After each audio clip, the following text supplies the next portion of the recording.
his family to the U.S. Farkas said, during the 7 months that the Taliban came, we saw a lot of hardship in Kabul. When we arrived in the U.S. for 2 days, we could not believe it at all. We thought we were dreaming. Thank God we came to heaven from hell. Farkas is just one of many who stood up to protect our soldiers and diplomats.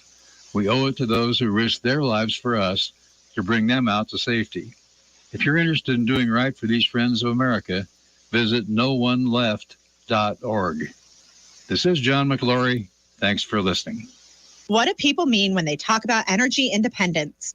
I'm Tara from Green Mountain Solar, and as a Vermonter myself, I know that we're looking to take control of our energy usage, get rid of electric bills that fluctuate month to month, and gain more freedom from the utilities. That's why our customers go solar. Solar is a reliable investment in your energy future. With Green Mountain Solar, you own your power. And with competitive financing options, you can keep upfront costs low. For the ultimate in energy independence, talk to a solar advisor about our battery backup systems. There's no better peace of mind, and you get to use more of your home-produced power right on site. Best of all, when you pick Green Mountain Solar, you get a team that's dedicated to make it easy for you. We handle all the paperwork, permitting, and scheduling. All of it. Get started with your free site visit by visiting greenmtnsolar.com. That's greenmtnsolar.com. Hi, everyone. This is Jess Langlois and Chief Meteorologist Dan Dowling from the Channel 3 Max Advantage Weather Team, reminding you that every day we are tracking the weather and getting you the most accurate forecast from the most experienced weather team tonight from 4 to 7 and at 11 p.m. We forecast with straight talk and no hype, so you can take advantage of the clear days and have the advantage over stormy weather. There's a 100% chance of accurate, experienced, and trusted forecast tonight and every night from the Channel 3 Max Advantage Weather Team. First in weather. The Brady Farkas Show is produced and funded by WDEV and the Radio Vermont Group. We welcome listener feedback. Email your comments to wdev@radiovermont.com. The teams you care about. The Patriots are now closer to the bottom of the AFC than the top. That's a fact. The stories that matter to you. Trevor Story, man, he makes the Red Sox much, much better in 2022. This is your home for New England sports. I'm just wondering what happens next for UVA, because I think there could be a lot of turnover on that roster. This is the Brady Farkas Show on WDEV AM, FM, and WDEVradio.com. What's up, everybody? Happy Monday to you on the Brady Farkas Show on WDEV AM and FM and WDEVradio.com. Short show today. We're in a string of short shows here for the foreseeable future. I think next week we start to get some full shows back. Yeah, next Monday I know we got a full show. So 30 minutes-ish today. We're up until 6:07, and it's Red Sox baseball as they take on the Blue Jays in Toronto. So first of a big 4-game set there. Sox dropped 2 out of 3 over the weekend to the Rays. Former NFL offensive lineman Ross Tucker is going to stop by at 5:45. We'll get ready for the NFL draft with Ross. We last had him on about 3 months ago or so. So good to get Ross back on again. You can get in on the Napa Morrisville, Napa Waterbury text line, 802-585-3026. That's your locally owned stores in Waterbury and in Morrisville. So there you go. So again, that's the Napa stores in Waterbury and Morrisville. You can also comment on the brand new Facebook Live and YouTube live streams also, and you can also get in on my Twitter account. So let's waste no time and let go. 5, 4, 3, 2, 1. And here we go.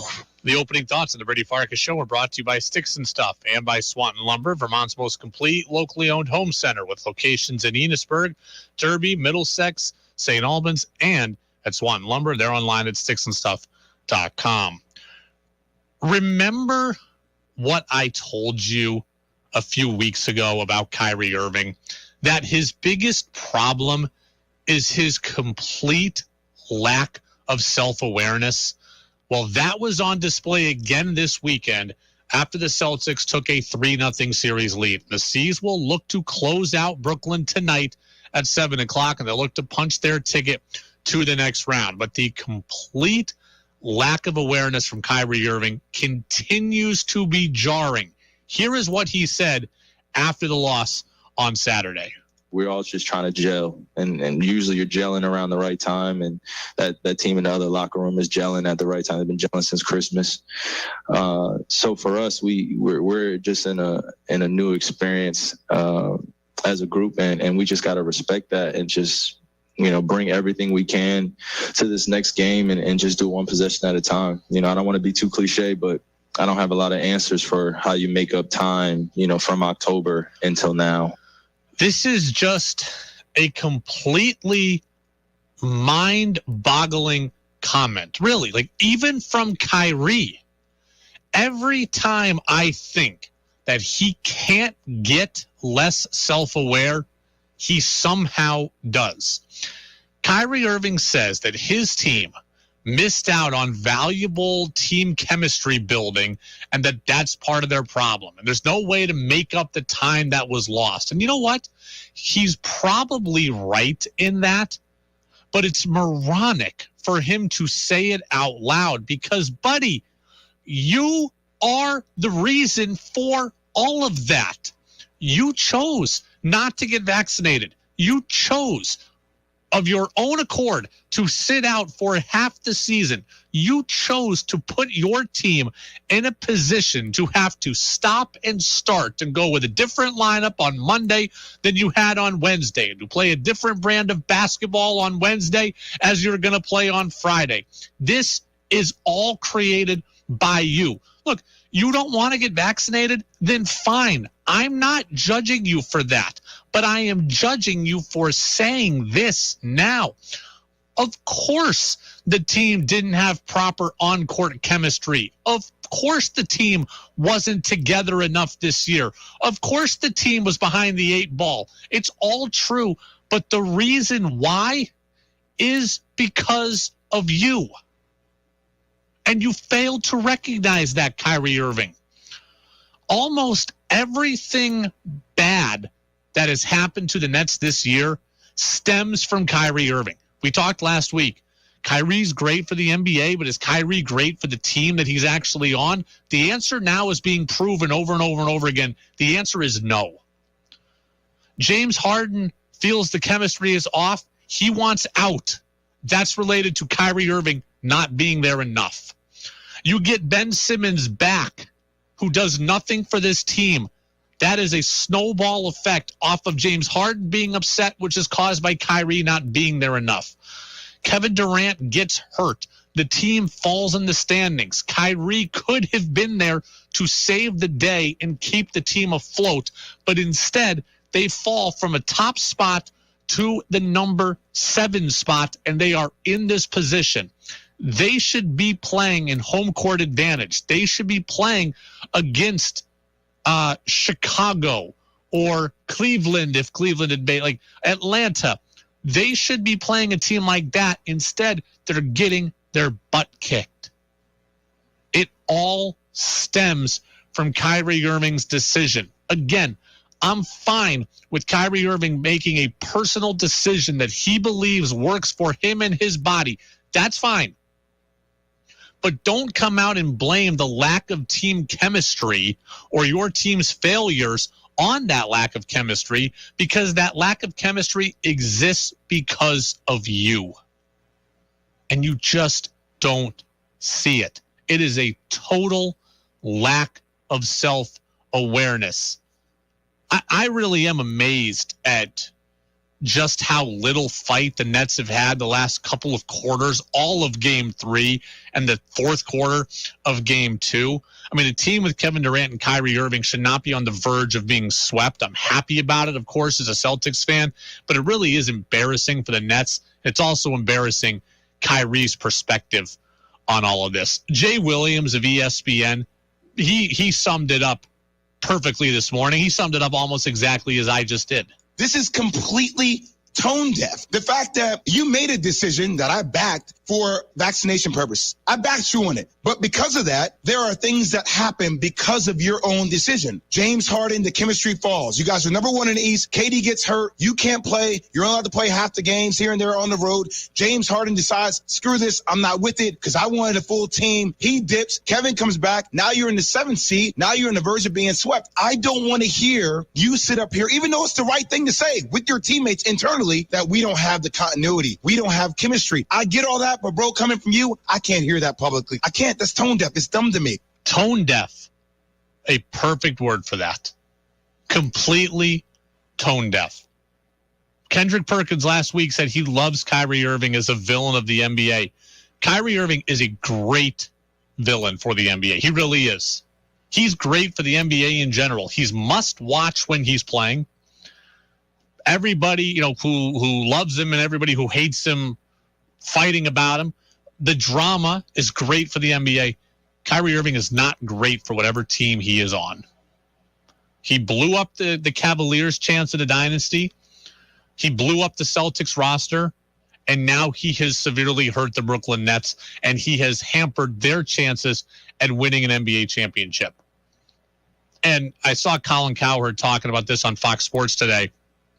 And I had somebody else reach out to me and say the same thing. And it cannot be overstated how poor Kevin Durant's decision was. Kevin Durant ditched Steph Curry, Klay Thompson, and Draymond Green, ultimate team guys, for Kyrie Irving, an ultimate me guy. It cannot be overstated how wrong that decision was by Durant. I get Durant's from the East Coast. Maybe he wanted to come home or come back to this side of the country. I get that, and I can respect that. But you hitch your wagon to Kyrie, you've hitched your wagon to some heartache, and that's really what's been caused since Durant and Kyrie linked up. It is the Brady Farkas Show on WDEV, AM and FM, and WDEVradio.com. We're a couple of minutes away from Ross Tucker stopping by. Mark in Essex says, I don't always agree with your comments, Brady, but I do look forward to your show during the week. Appreciate you, Mark.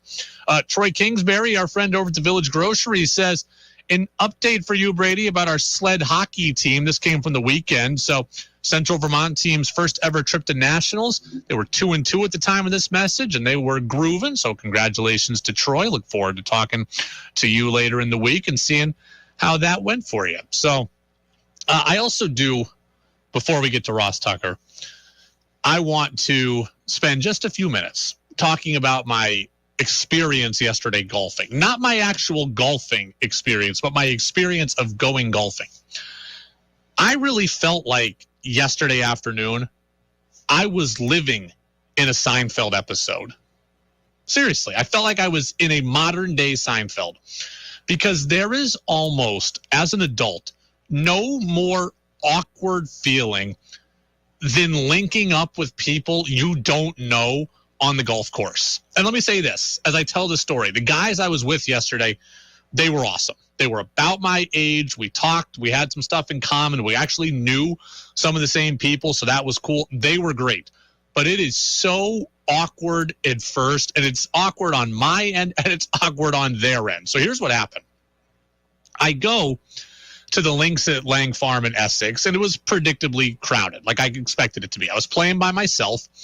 They sent me off the back nine. So they told me to wait until the group that was currently on hole number 9 finished hole number 10. So sneak in on the backside of them. Not sneak in, but, play on the backside of them because there was some room.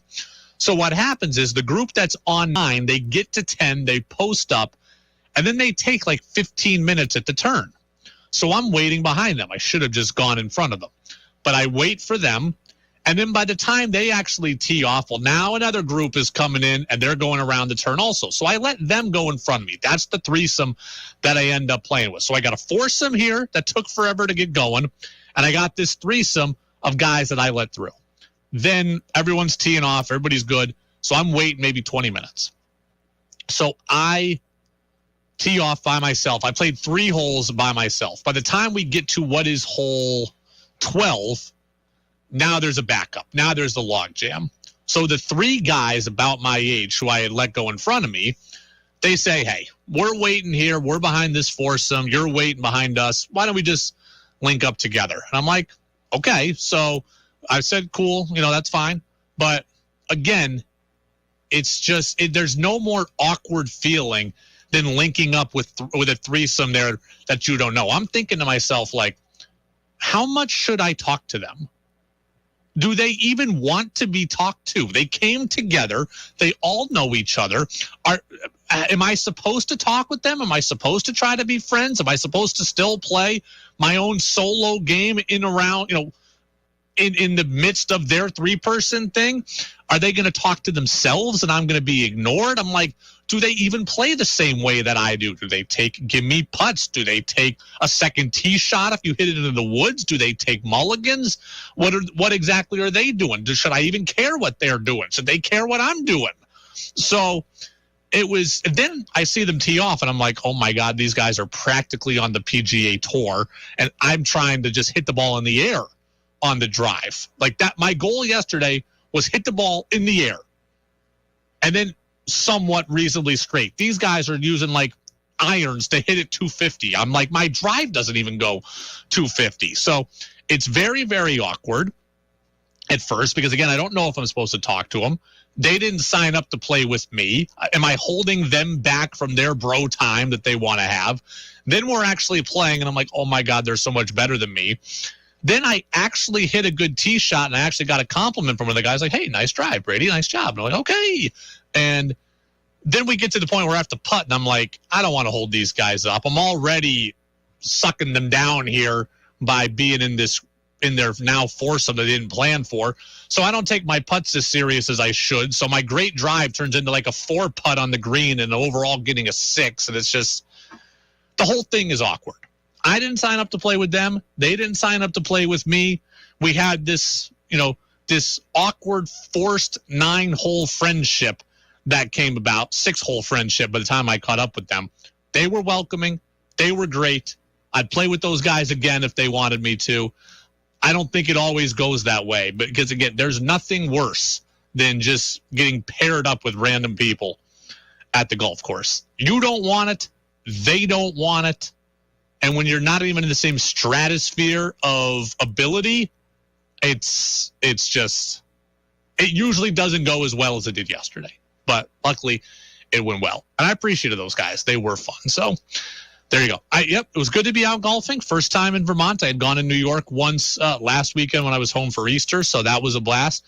I guess Blush Hill opened up in Waterbury today. So if you see me out on the golf course sometime and you want to play, again, you tell me what's the appropriate level of how much talking we should do, but I'll be happy to link up with any of our listeners as well. I'm very average at best. Some days I'll have days where all I can do is hit ground balls to what would be second base, and I'll just kind of pitter-patter all the way to the hole, and some days I'll have days where I play pretty well. So see what day you catch me on. But good to have golf mostly back in the state of Vermont. So it's the Brady Farkas Show on WDEV, AM and FM, and WDEVradio.com. Now I want to turn our attention to the phone line, and let's find ourselves Ross Tucker. We've got Ross, everybody? Okay, we do have Ross. Ross Tucker, former NFL offensive lineman, now a popular NFL media personality. He's the host of the Ross Tucker Football Podcast, which you can find anywhere where you get your podcast. We're talking about the NFL Draft. The draft kicks off on Thursday night. Ross, thanks for being with us. Good to talk with you. It's almost draft time. I'm excited.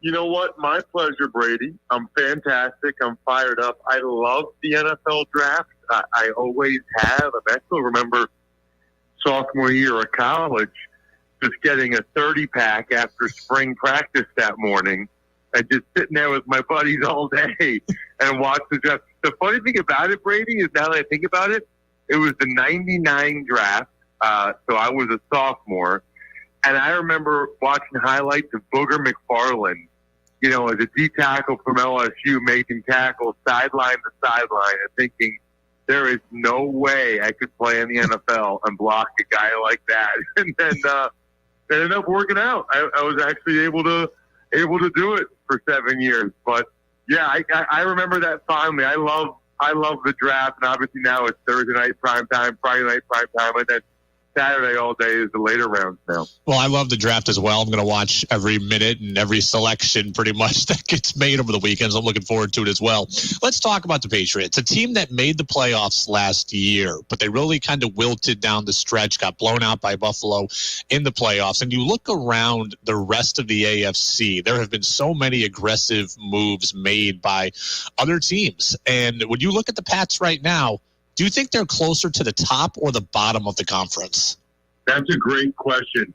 You know, off the top of my head, Brady, without looking at all of them, I feel like they're right dead center in the middle, which is why it's probably a pretty good question. But, you know, I can picture the AFC South teams probably being some of those teams like Jacksonville and Houston, obviously still behind them. But then you think about the AFC West, the AFC North. I'm not sure the Patriots are in the top half of the conference. I think it's a terrific question. Do you think that the Bill Belichick methodology of team building needs to be switched up? Because it seems like the rest of the NFL is swinging big and is taking chances that just weren't made a decade ago. And Bill is still in that, let me look under every nook and cranny to find talent, whereas every other team is going out and finding established stars. Do you think the Patriots need to keep up with the Joneses, or are they still good doing what they've always done? What they've always done has been successful when they had Tom Brady. Yeah. I mean, now they're in a situation, they haven't won a playoff game in 3 years. You know, that's a long time for that organization with all the track record of success they had previously. I'm not really of the mindset that doing what everybody else is doing is necessarily the greatest idea for success, right? Like if you're doing the same thing everybody else is doing, or at least where the trend is, unless you're at the front of that trend, like the LA Rams were, you're probably not in a great spot. You know, you're probably not where you want to be. I don't think they really need to change the Patriot way, so to speak. I just think that they need better players. I don't think they need to swing for the fences, so to speak, to get them. But one way or the other, last year they were pretty aggressive in free agency. You know, maybe it's drafting better. I don't sit here, though, and say, oh, they should trade all these draft picks and all these assets to pay Kyrie or Devontae Adams $24 million a year. I wouldn't say that.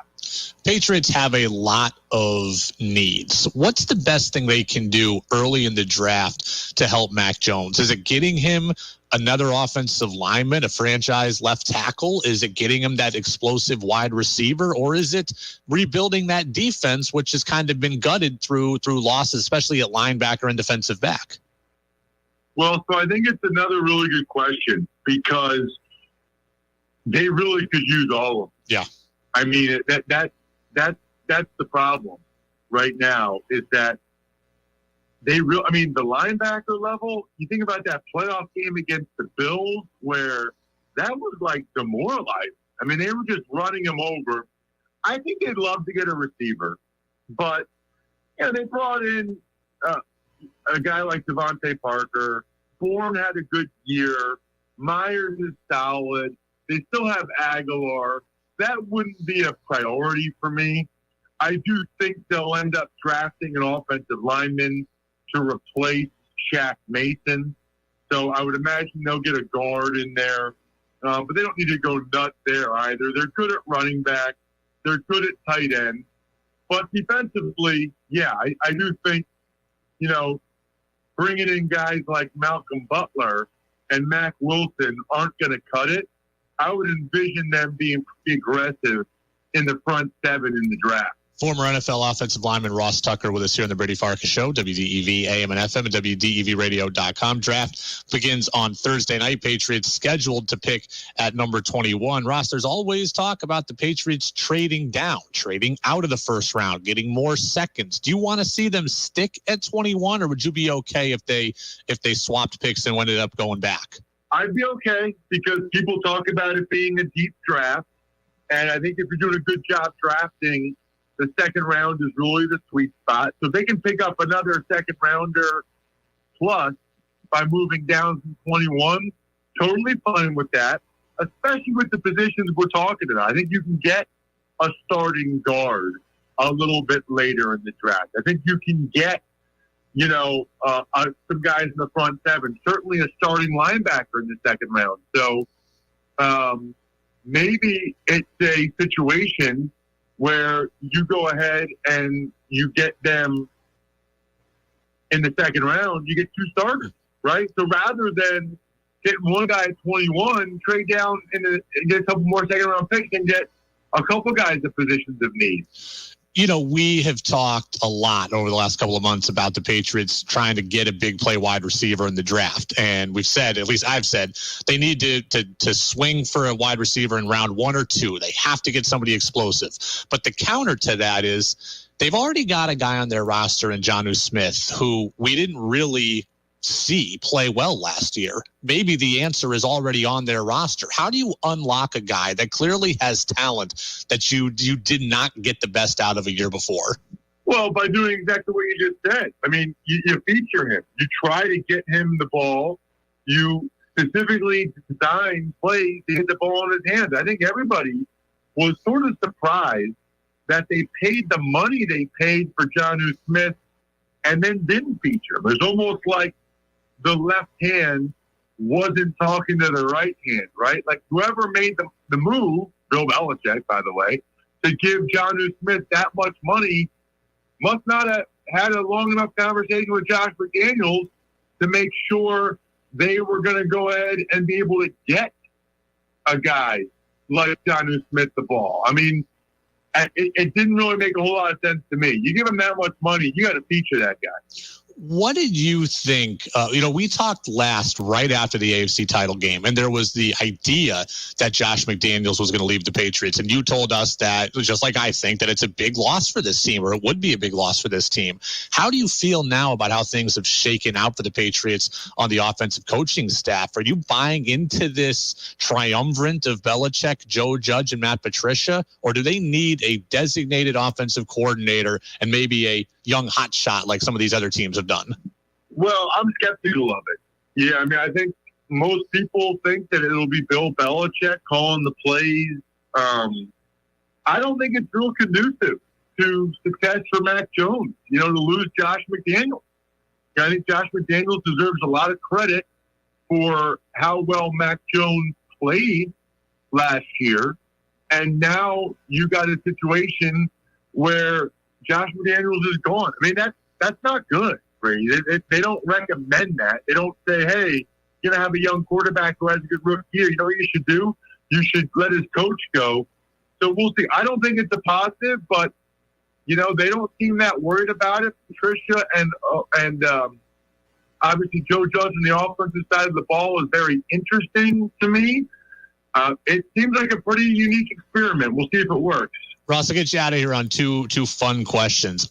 So we're going, in about, let's see, at this point, about 10 minutes from now, we've got Red Sox baseball coming up on our station. And the acting manager of the Red Sox this weekend in this series in Toronto is Will Venable, who is a Princeton guy, just like you are. I don't know if you know Will personally. You just missed him at school, I believe, but he played baseball and basketball at Princeton, went to the NCAA tournament with the Tigers. Who's the better former Princeton athlete, you or acting Red Sox manager Will Venable? Definitely Will Venable.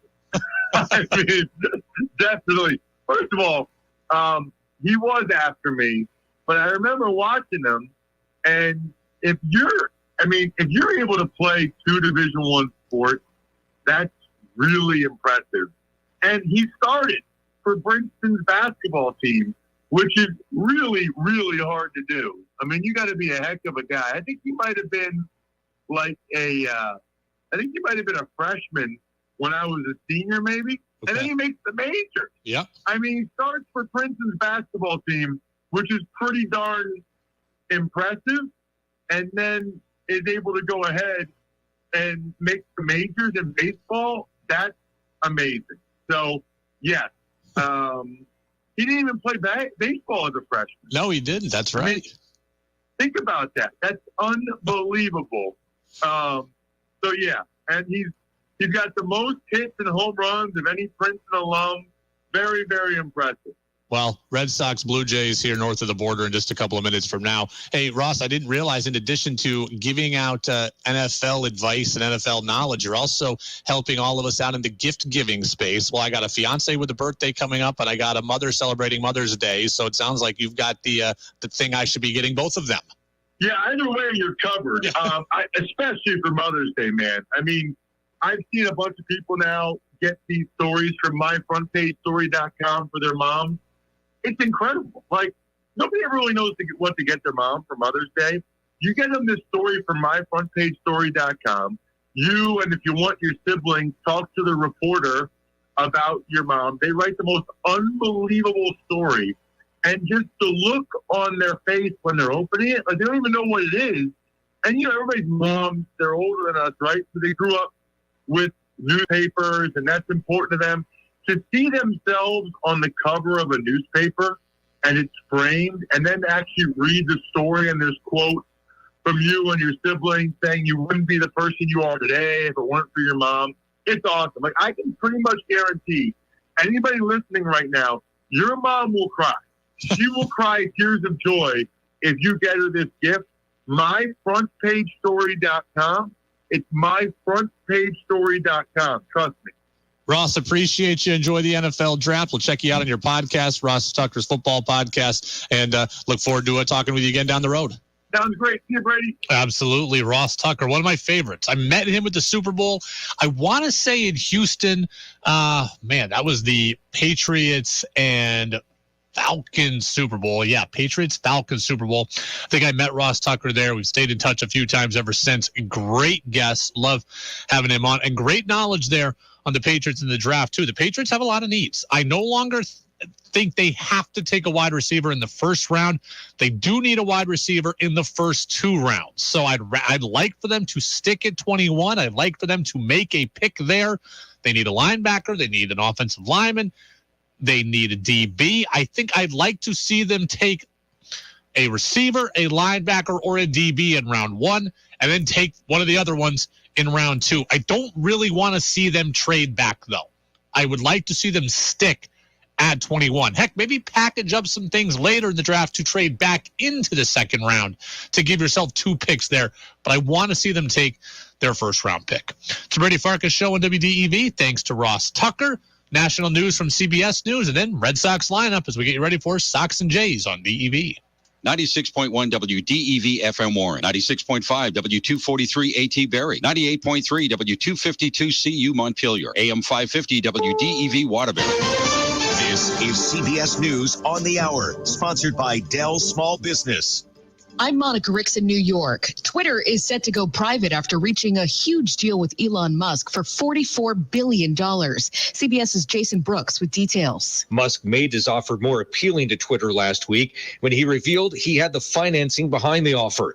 And the board calls it the best path forward for Twitter shareholders. With the deal, a nearly 40% premium over the stock's closing price, the session before he made his initial offer earlier this month.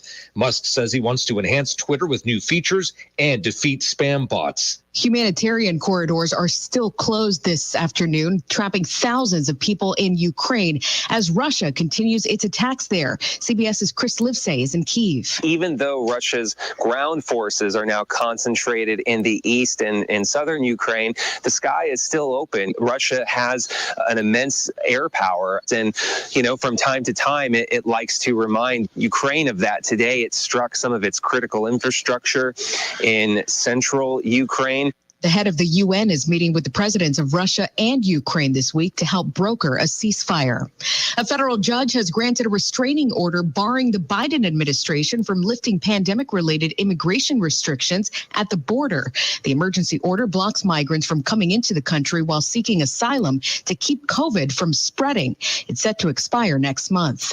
In Florida, the governor just signed a law creating an elections police force. Republican Governor Ron DeSantis first proposed the elections police force weeks after declaring the 2020 election here the smoothest ever. This will facilitate the faithful enforcement of election laws. Florida League of Women Voters President Cecile Schoon says it's designed to intimidate. And there's that chilling factor that they're going to target Black people. While Republicans have stressed the need to restore confidence in the system, there's been no widespread voter fraud here. The only recent cases involved 4 Republican supporters who admitted voting in different states. Peter King, CBS News, Orlando. The Supreme Court tackled arguments involving a former football coach who lost his job for preying on the job. Correspondent Skylar Henry. Lawyers for a former high school football assistant coach and the public school district that once employed him scrimmaged at the Supreme Court. This doesn't seem like a new problem. It just seems like a line drawing problem. For ex-coach Joe Kennedy, that was the 50-yard line on Bremerton High School's football field, where he prayed after games. Some students eventually joined in, and the school district asked Kennedy to stop. They offered him an option to do it privately, but Kennedy declined and ultimately sued. This is CBS News. Dell Technologies advisors are here with the right Windows PC and tech solutions so you can stop at nothing for your customers. Call an advisor today at 877-ASK-DELL. A start to a simpler experience with Windows 11 Pro. Hi, everyone. This is Jess Langlois. And Chief Meteorologist Dan Dowling. From the Channel 3 Max Advantage Weather Team, reminding you that every day we are tracking the weather and getting you the most accurate forecast. From the most experienced weather team tonight from 4 to 7 and at 11 p.m. We forecast with straight talk and no hype. So you can take advantage of the clear days. And have the advantage over stormy weather. There's a 100% chance of accurate, experienced, and trusted forecast. Tonight and every night from the Channel 3 Max Advantage Weather Team. First in weather. WDEV at 90 is brought to you in part by New England Municipal Resource Center, NEMRIC, with a belief that local businesses like WDEV build strong communities. Universal school meals have been available to all students for the past 2 years at no charge to their families. But due to federal waivers expiring, over 40,000 Vermont kids may be losing out on meals soon. All students should have access to the tools they need to learn, from textbooks and pencils to buses and nourishing school meals. Let's make universal school meals permanent so no child learns what hunger feels like at school. Learn more at universalschoolmealsvt.org/learn. Now it's back to the Brady Farkas Show on WDEV AM, FM, and WDEVradio.com. Brady Farkas Show for the next 3 minutes here on WDEV. Red Sox baseball is coming up next. Sox and Blue Jays. We'll have the lineup for you in about 60 seconds from now. Thanks to Ross Tucker for stopping by. Remember, our podcast is available on Apple Podcasts and Spotify. Just search for the Brady Farkas Show there so you can get every episode to you, all of our exclusive interviews, not all of which even appear on the show. You can find them for free there on the Brady Farkas Show podcast channel. So appreciate Ross stopping by. Tomorrow we got a very cool interview as well. Not sure exactly how it's going to shake out, whether we're going to play it on the show or not, but I'm looking forward to doing it, so you'll learn more about it tomorrow as well. Peter in Williston on the Napa-Morrisville, Napa-Waterbury text line says, Brady, your golf story reminds me of when I went golfing with my father-in-law-to-be and his son. I said I needed to buy a sleeve of golf balls.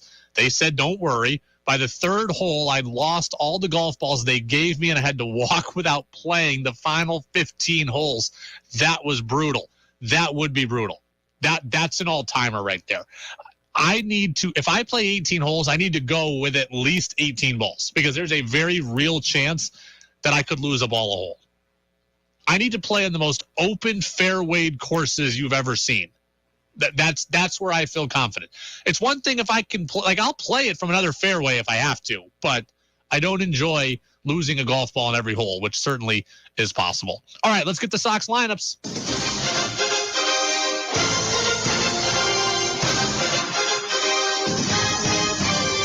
Sox go north of the border for the first time. It's Nathan Eovaldi for the 7-9 Red Sox, Jose Barrios for the 10-6 Jays. As for who didn't make the trip to Canada because of COVID-19 lack of vaccine, well, Tanner Houck and Cutter Crawford, that is it. Eovaldi 1-0 with a 3.68. Behind him, Kike Hernandez in center. Alex Verdugo's in left. Xander Bogaerts is at shortstop. Rafi Devers in third. JD Martinez is back. He's the DH. Jackie Bradley Jr. is in right. Bobby Dahlbeck at first. Christian Arroyo at second. Kevin Plawecki is the catcher, and he bats ninth. He's back off the COVID list himself. George Springer leads off for the Jays. Bo Bichette's at shortstop. Vlad Jr.'s at first. Lourdes Gurriel Jr. is the DH. Matt Chapman's at third. Alejandro Kirk is the catcher. Ramel Tapia's in left. Santiago Espinal's at second. And Bradley Zimmer is in right. Again, thanks to Ross Tucker. We'll be back at it tomorrow for another short show. Go Celtics tonight. Tip-off less than an hour away. Red Sox baseball is next on DEV.